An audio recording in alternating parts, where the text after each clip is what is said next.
Hello കൂട്ടുകാരെ, ഇന്ന് നമുക്ക് പൊറോട്ട ഉണ്ടാക്കാം. പൊറോട്ടയിൽ നെയ്യ് പുരട്ടിയിട്ട് നെയ്യ് ഇങ്ങനെ ശകലം തുള്ളി തുള്ളിയായി ഒഴിച്ചു കൊടുത്തിട്ട് അത് മൊത്തം പുരട്ടി കൊടുക്കണം. അത് മൊത്തത്തിൽ പുരട്ടി കൊടുത്തു കഴിഞ്ഞ് നമുക്കതിൽ ഇത് മല്ലിയിലയാണ്, ചെറുതായിട്ട് മുറിച്ചതാണ്. ഇത് കുറച്ച് മല്ലിയില എടുത്ത് നമുക്കിതിലോട്ടൊക്കെ വിതറാം. ഇതിലോട്ടങ്ങനെ വിതറിയിട്ട് നമ്മളിത് ഇനി ഇത് മടക്കും.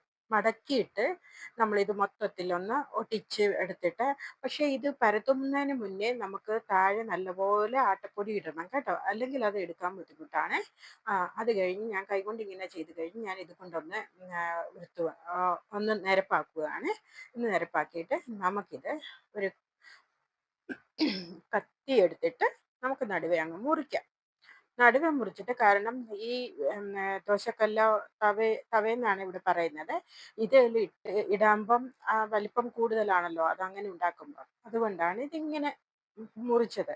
മുറിച്ചും ഉണ്ടാക്കാം, നമുക്ക് വലുപ്പത്തിലും ഉണ്ടാക്കാം. പക്ഷേ ഇത് ചെറിയ പാത്രത്തിലൊക്കെ വെക്കുന്നതെങ്കിൽ ഇങ്ങനെ വേണം. ഇനി മറിച്ചിട്ടിട്ട് നെയ്യ് പുരട്ടുവാണ് കേട്ടോ. നെയ്യ് പുരട്ടിയിട്ട് ഇനിയും ഒന്നുകൂടെ മറിച്ചിടും. അത് ചെറിയൊരു ബ്രൗൺ കളർ വരുന്നത് വരെ നമ്മളിങ്ങനെ, ഇത് ഒത്തിരി കനം കുറഞ്ഞ പൊറോട്ടയാണ് കേട്ടോ. ഒത്തിരി കനം കുറഞ്ഞതാണ്. കഴിക്കാൻ നല്ലതാണ്. ചാറുകറിയൊക്കെ ഇറച്ചിക്കറിയൊക്കെ ഇല്ലേ, അതിൻ്റെയൊക്കെ കൂടെയൊക്കെ കഴിക്കാൻ നല്ലതാണ്. ഇതിന് നാൻ പൊറോട്ട എന്ന് പറയും. നാൻ ഇവിടെ ഒരു പൊറോട്ട കിട്ടുവേ, അതിന് നാൻ പൊറോട്ട എന്നാണ് പറയുന്നത്. ഞാനല്ല, നാൻ കേട്ടോ, ഇങ്ങനെയും പറയുവേ. അത് കഴിഞ്ഞ് ഇത് തിരിച്ചും മറിച്ചും ഇട്ടു. ഇത് നമ്മളുടെ പൊറോട്ട ഇവിടെ റെഡി ആയിട്ടുണ്ട്, കഴിക്കാൻ റെഡിയാണ്. എല്ലാവർക്കും ഇഷ്ടപ്പെട്ടെങ്കിൽ ലൈക്ക്, ഷെയർ, സബ്സ്ക്രൈബ് ചെയ്യണം.